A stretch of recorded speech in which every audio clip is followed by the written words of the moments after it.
Good morning. I hope all of you had a good week. Glad you're here. Today we're going to be studying the symbolism of numbers in our Bibles. Now, let's remind ourselves of what we may already know, that any kind of work by an author will have certain characteristics or phrases, mannerisms, and arrangements that will be typical to them and their writings. Shakespeare is a good example of that. His was unique to Shakespeare. So God works through laws of numbers and mathematics.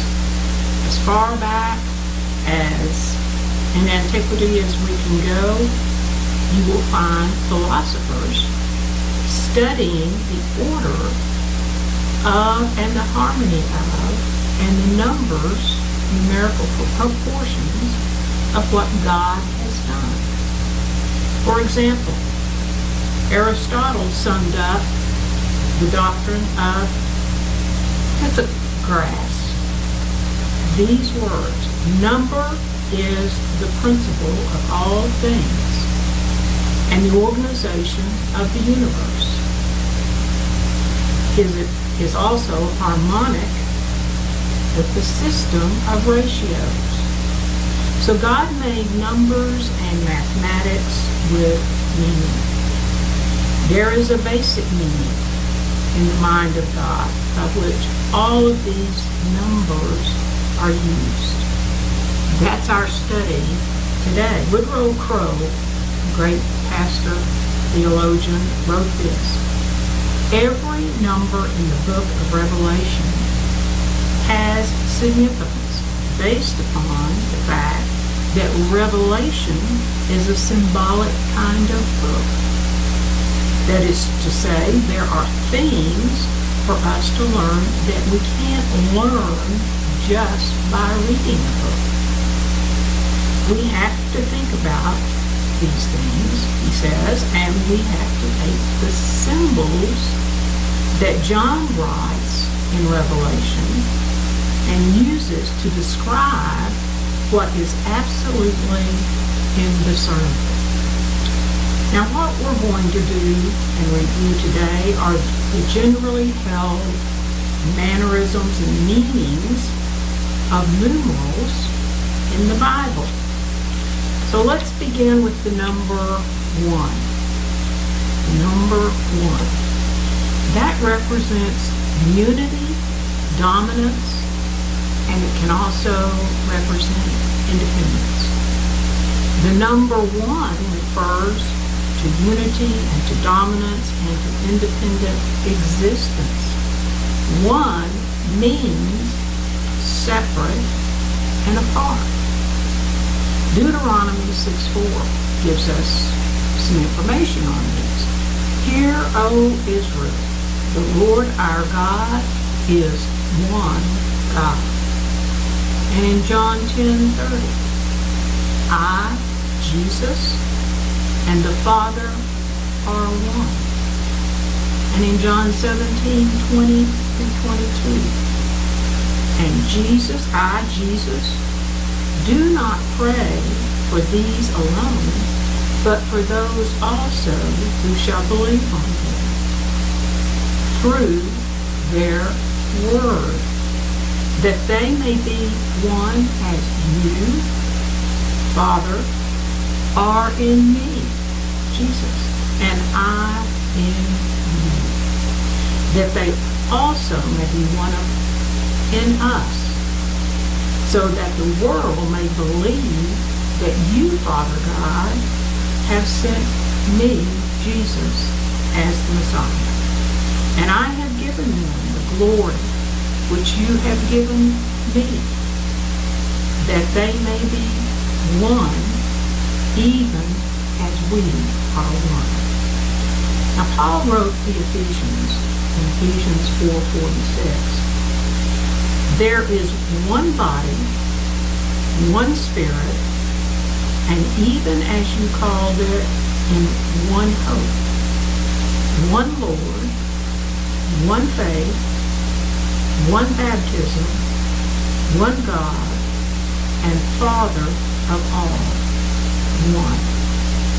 So number one represents unity, it can represent dominance, and it can represent independence. The number two. The number two also starts with a U. It represents union. The symbolic meaning of the number two would be union with addition and increase. It would be help and confirmation and fellowship. Mark 10:7. For this cause a man shall leave his father and mother and shall cleave to his wife. 2. Union. Mark 6:7. And he called the 12 apostles, and he began to send them out 2 by 2. And he gave them authority over unclean spirits. Matthew 6:24. No one can serve two masters, for either he will hate the one or love the other, or else he will hold to the one and despise the other. You cannot serve God and mammon. You can substitute money for that. Now in Ecclesiastes 4:9-12, 2 are better than 1 because they have a good reward for their labor. For if they fall, the one will lift up his fellow, but woe unto him that is alone when he falls. For he hath not another to help him up. Again, if two lie together, they can have heat, bodily warmth. But how can one be warm alone? And if one prevail against him, 2 shall withstand him. So the number 2 represents union. We're beginning to see the logic of God in numbers. The number 3 is a divine completeness. That's what it represents. The number 3 is the simplest mix of numbers. Union of 1 and 2 adds up to 3. It's the first compound unit in mathematics and science. 3 is the simplest compound figure in geometry. Some of you may remember that from your school days. So the number 3 is the sign of God. We know God through the Trinity. We know him as God the Father, God the Son, and God the Holy Spirit. 3. That's the number of God. 1 John 5:7 tells us, for there are 3 that bear witness in heaven, the Father, the Word, and the Holy Spirit. And these 3 are one. Matthew 8:31. And he, Jesus, began to teach them that the Son of Man must suffer many things and be rejected by the elders and the chief priests and scribes and be killed, and after 3 days rise again. So the number 3 means and reflects divine completeness. So the number 4, creation, you'll recall in the scripture, was completed on the 4th day. That's when God completed the world. So 4 is the number of the world. There are 4 seasons: winter, spring, summer, and fall. There are 4 points on a compass: north, south, east, and west. And there are 4 referring to the earth: air, water, fire, and earth are the 4 elements. So 4 is the number of the world. There are 4 seasons: winter, you got that? Genesis 1:14 through 18. And God said, "Let there be lights in the expanse of the heavens, to divide between the day and the night. And let them be for signs, and for seasons, and for days, and for years." God created days, years, etc. "And let them be lights in the expanse," talking about the sun and the moon. "And let them be the lights in the expanse of the heavens, to give light upon the earth." And it was so. And God made 2 great lights: the greater light to rule the day, and the smaller light to rule the night, and the stars also. And God set them in the big expanse of the heavens, and that great light upon the earth, and to rule over the day and over the night, and to divide between the light and the darkness. So God saw that it was good, and he approved what he had created. So the number 4 represents the world. Now the number 5 represents grace. In the Old Testament, there were 5 offerings for people to bring offerings during the year: a sin offering, a trespass offering, a burnt offering, a meat offering, and a peace offering. Paul wrote the Ephesians in 4:11, "And truly he gave some to be apostles, some to be prophets, some to be evangelists, and some to be pastors, and some to be teachers." 5. He also wrote the Romans in Romans 11:5 through 6. "Even so then also in this present time a remnant according to the election of grace has come into being. But if by grace, then it is no more of works. Otherwise grace is no more grace.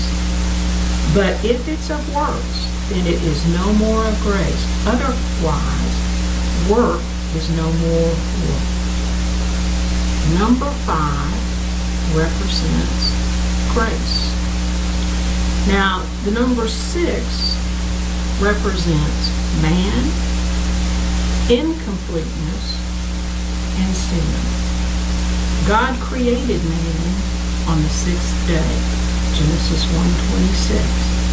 And God said, "Let us make man in our," God the Father, God the Son, God the Holy Spirit, "image, after our likeness, and let them have dominion over the fish and the sea, and over the fowl of the heavens, and over the cattle, and over all the earth, and over all creepers creeping on the earth."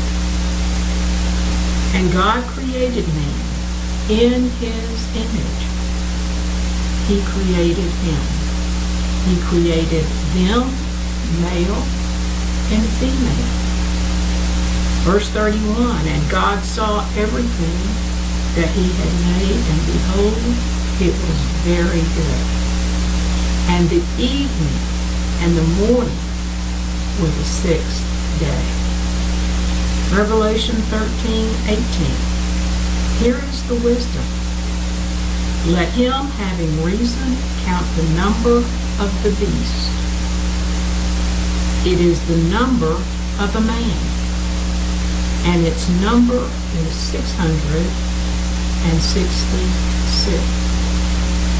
We're going to come back to that, bookmark that place. We're going to come back and expand on that a little in just a moment. So the number 6 represents man. The number 7 represents in Scripture completeness and perfection. Number 7 is a sacred number. If we look at how the number 7 is put together, then we can see how it came to refer to as a symbol of fullness and perfection of God's Word. In the book of Revelation, there are 7 churches that have 7 angels or messengers to those 7 churches. There were how many seals in Revelation? 7 seals. There were how many trumpet judgments in the Great Tribulation? 7 trumpet judgments. There were 7 personalities. There are 7 vials, 7 bowls, and 7 goblets of God's judgment on an unbelieving world. And there are 7 dooms that come. Remember, God labored 6 days in creating the world and mankind, and he rested on the 7th day. 7 seems to be the number of God's perfection or completion that would relate only to him. Now, the perfect world number, we said, was 4. That represents the world. And the perfect divine number, we said, was 3. And that adds to 7. The number 7 always seems to be the number of God. God created the world in 7 days. Each week is made of 7 days. And there's even 7 notes that make up our music. God's world that he created is musical. There's 7 fundamental notes in music. And then the 8th is the beginning of another series at a higher octave. Now, the sacredness of the number 7 goes back to the beginning of time and creation. The 7th day was holy to the Lord. After the works of creation, after he created the world, the number 7 speaks of the fullness of completeness, of accomplishment, and the one I like best, of rest. Hebrew history is not the only language where the number 7 is a sacred number. But in antiquity and secular history, the number 7 is a sacred symbol in the Chinese Empire. The Chinese emperor divided his empire into 7 divisions. The emperor made offerings on 7 altars to 7 spirits of God, his God. And he was placed in his coffin on the 7th day and was buried in the 7th month after his decease. So 7 was the expression of completeness and a high power even to the Chinese. Now, the ancient Babylonians considered the number 7 as the number of totality and completeness. 7 was an expression of the highest power in the highest conceivable force. So the word 7 is used 600 times in our Bibles. Genesis to Exodus to Revelation. So the significance of the number 7 also can extend to its multiples and to its division. 2 times 7 equals 14.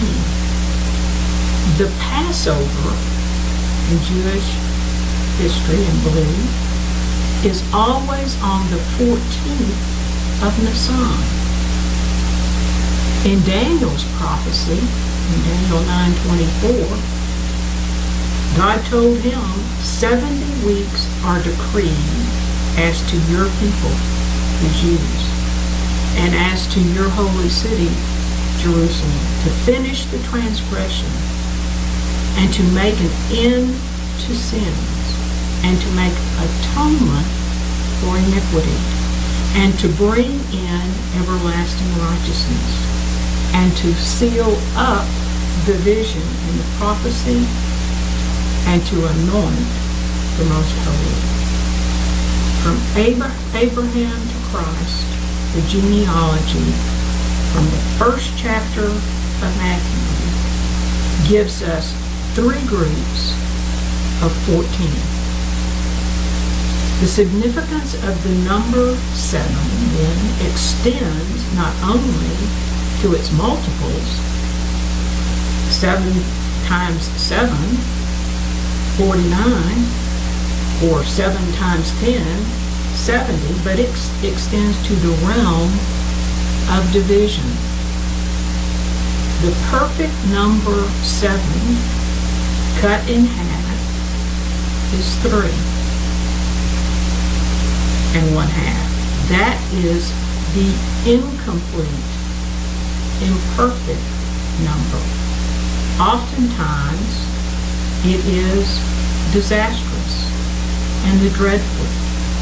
Remember again in Daniel 12:7, what he prophesied, "Then I heard that the man clothed in linen, who was above the waters of the river, when he held up his right hand and his left hand to heaven, and swore by him who lives forever, that it shall be for a time, times, and a half time, and when the power of the holy people has been completely shattered, all these things shall be finished."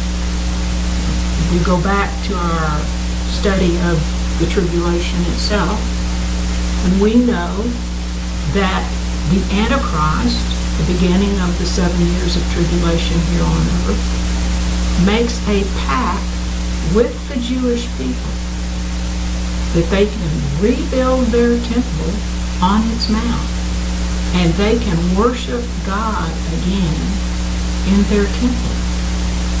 But after 3.5 years, the Antichrist revokes that, and he says to them, "You will worship me, the Antichrist, in your temple of God." So a time, as we read earlier, represents 1 year. Times in Daniel's prophecy reflects 2 years, and a half-time is a half a year.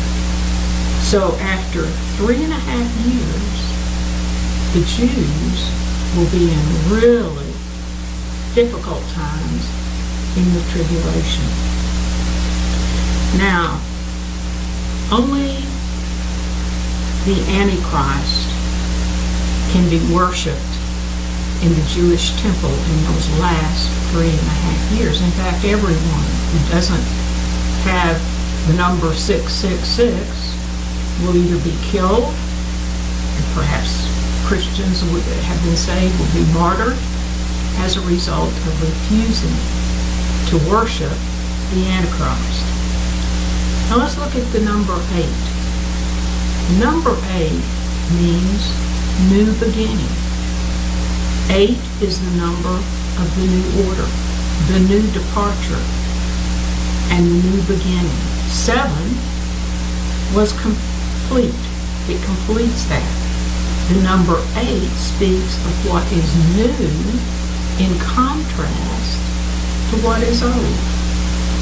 Genesis 17:12, we see this. He that is 8 days old shall be circumcised among you, the Jewish people. Now, circumcision on this day symbolized a new race cut off from the old Adam race and relationship, and the beginning of a new relationship with God that Abraham had in his covenant. John 20:26.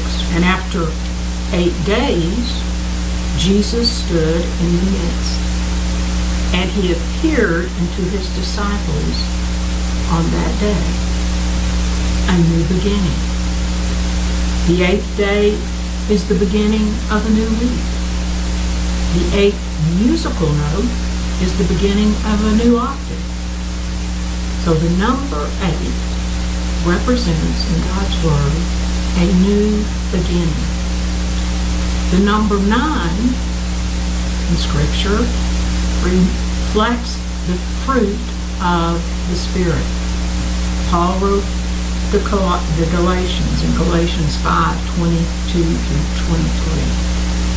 But the fruit of the Spirit is love, joy, peace, long-suffering, kindness, goodness, faith, meekness, self-control. 9. Against such things there is no law. 1 Corinthians 12:7-11, Paul wrote them, but to each one is given the showing forth of a Spirit to our profit. For though through the Spirit is given one a word of wisdom, and to another a word of knowledge or spiritual gifts, according to the same Spirit, and to another faith, to the same Spirit, and to another the gifts of healing by the same Spirit, and to another the working of powers,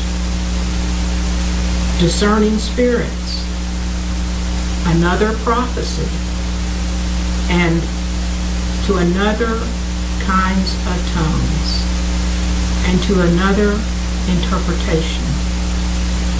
But the one and the same Spirit works all these things, distributing separately to each one as he desires.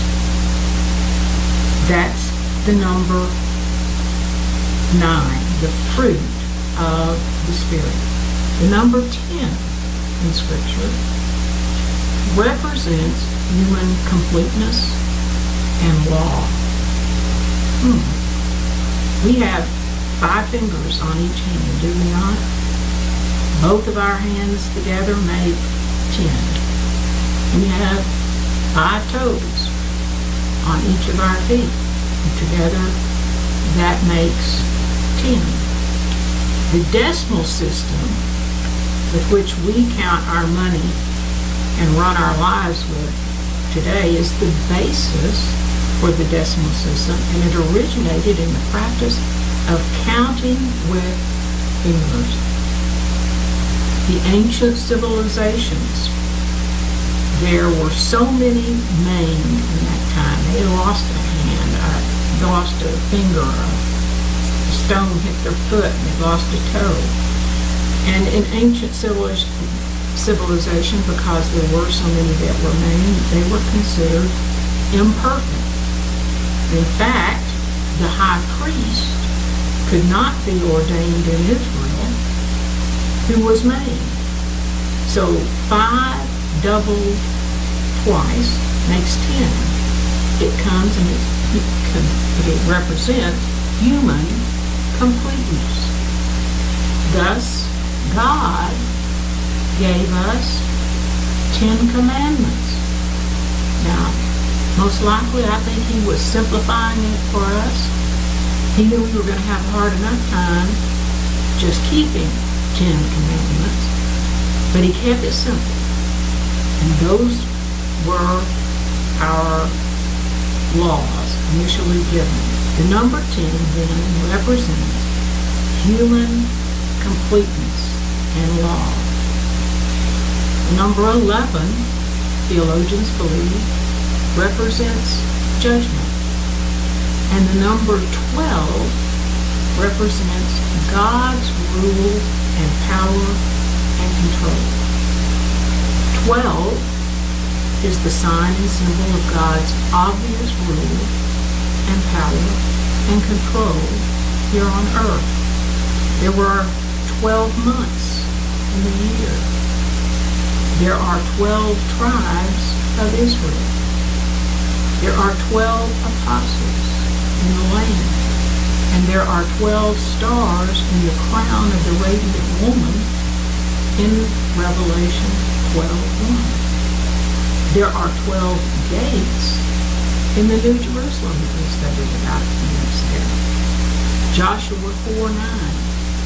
The 12 stones set up in the bed of the Jordan River over which they, Joshua and the Israelites, passed 12 stones in the river.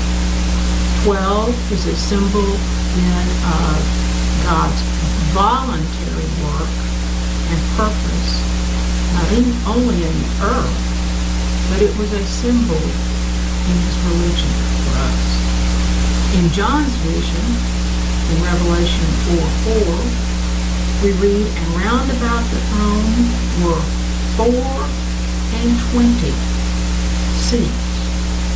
You see what he's seeing in heaven. When he was brought to heaven to see this vision that God gave him, there were 24 sitting as elders. Who are they? They are the 12 patriarchs of the Old Testament, and they are the 12 apostles of the New Testament. 2 times 12, that is the redeemed of God and of all ages and of all time. And those 24 are there today worshiping God. So the number 12 represents God's rule, his power, and his control. Now the number 40 is an interesting number because it reflects and means maturing or becoming perfect through trials. 40 trials, 40 days of trials, 40 years of trials. Well, let's see. Noah's time in the ark, Genesis 7:15-17. And they went into Noah, into the ark, the animals, 2 by 2, of all flesh, in which is the breath of life. And they that entered went in, male and female, of all flesh, as God commanded him. And Jehovah God shut him, Noah, into the ark, and the flood was upon the earth 40 days. And the waters increased and bore up the ark, and it was lifted above the earth. 40 days, Noah in the ark. That was a time of trial, I'm sure, with all of those animals. The Israelites were in the wilderness 40 years. Exodus 16:35. And the sons of Israel ate manna 40 years. Now we would complain about that today. Same thing every day, for 40 years, but it was food, and it was from God. And they ate manna until they came into the borders of the land of Canaan, the promised land. Moses on the mount was with God 40 days and 40 nights when he got the Ten Commandments, Exodus 24:18. And Moses went into the midst of the cloud and went up into the mountain. And Moses was in the mountain 40 days and 40 nights. Exodus 34:27-29. And Jehovah said to Moses, write these words for yourself. For on the mouth of these words I have made a covenant with you and with Israel. And he was there with Jehovah 40 days and 40 nights. He neither ate nor drank.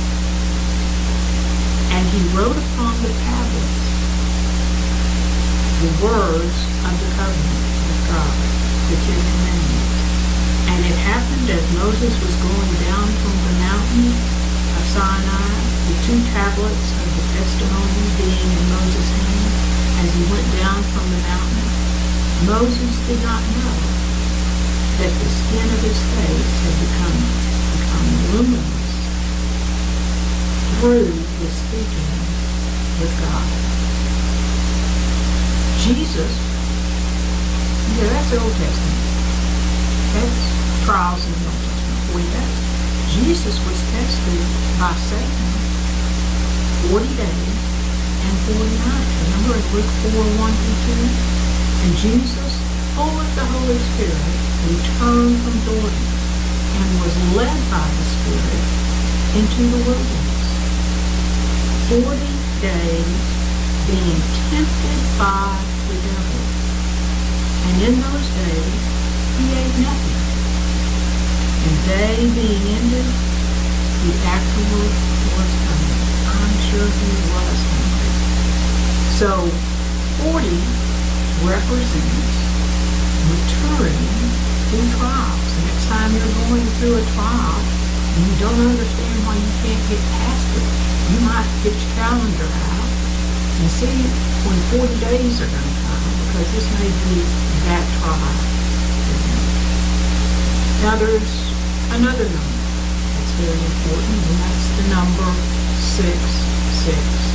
It's the most known, probably popular number that the Bible is known for.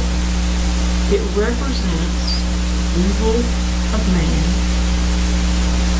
and that's Satan, the Antichrist, and the false prophet. Remember, the number for mankind is 6, and there's 3 of them. It's the most famous number in the Bible, Revelation 13:18. Here is wisdom. Let him that hath understanding count the number of the beast, Antichrist. For it is the number of a man, and his number is 666. Now Woodrow Crowe wrote and says 6 is the number of a man. So you have the false prophet, you have the Antichrist, and you have Satan, the prince of this world. That's 3. 666 represents the highest number of these 3 that you came up with. 6 was the day on which man was created. 6 is always the number of man. So what we have here, Crowe says, is this unholy trinity. It has the number assigned for them. We can't use 777. They can't get close to that, so but they got as close as they could. 666. It's the number of man. It's the number that triggers how you know a person has worshipped the beast the Antichrist, as opposed to worshiping God. If you don't have that number, in the tribulation, you can't buy, you can't sell, you can't trade, but you can be saved. And that's the key, isn't it? When you do not follow the plan of Satan, instead you follow the plan of God. It can give trouble if you do. Now, 6 units, 6 tens, 6 hundreds, 3 sixes successfully raised in decimals of a higher power. 6, 6, 6. Now, the occasion of the rise of his power and being the Antichrist is very apparent in the Word of God. And Little Cole writes, I would say, confirmed by human history. For example, in Revelation 6, verses 1 and 2, he comes riding a white horse in victory with the promise of peace, rest, and prosperity. We mustn't be fooled when he does come. Daniel 11:21. He shall come in peaceably and obtain the kingdom by gladness. The Antichrist, the world's dictator, shall come. He will rise to the power on the platform on peace and prosperity. And the rest of the nations of the world will follow him. He will announce to the earth, I have the solution to all the problems of mankind. So, 6, 6, 6. The personification of evil. The evil twin. Now there's one other number that we need to speak of before we leave this subject, this topic. It's the 144,000 who are mentioned in the book of Revelation. They are Jewish evangelists during the tribulation. Say, Jewish evangelists? Yes.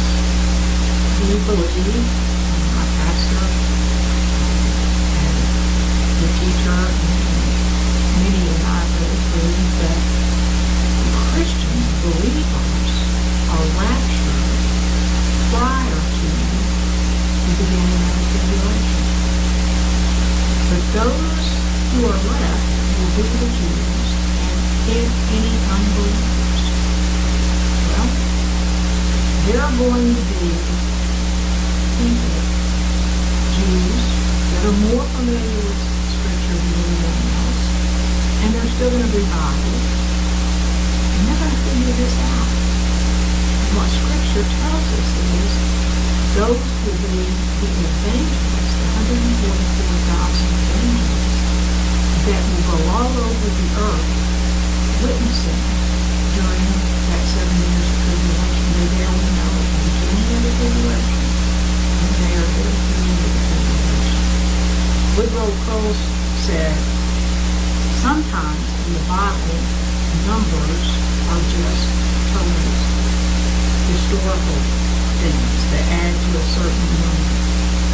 For example, the 144,000 represent a total of 12 tribes. These are Jews that have come from 12 tribes of Israel. 12,000 from each of the 12 tribes. Revelation 7:4, and I heard the number of those who were sealed, 144,000, having been sealed out of every tribe of the sons of Israel, Jews. So we're talking about the Jewish people who have come to trust the Lord. Jesus says are Savior during the early years of the tribulation. And these 144,000 Jewish evangelists, these people are going to be on social media. They're going to be all over TV. They're going to be the preachers and the writers and the ones who understand what God's doing through these 7 years and pouring out his wrath on unbelievers. They'll be representatives of God here on earth. It's going to be a very difficult time. Very, very difficult. That concludes our lesson on the symbolism of numbers in our Bible. I pray that you have learned something from this. A wonderful study. It's not an easy study. It's a challenge. Next week,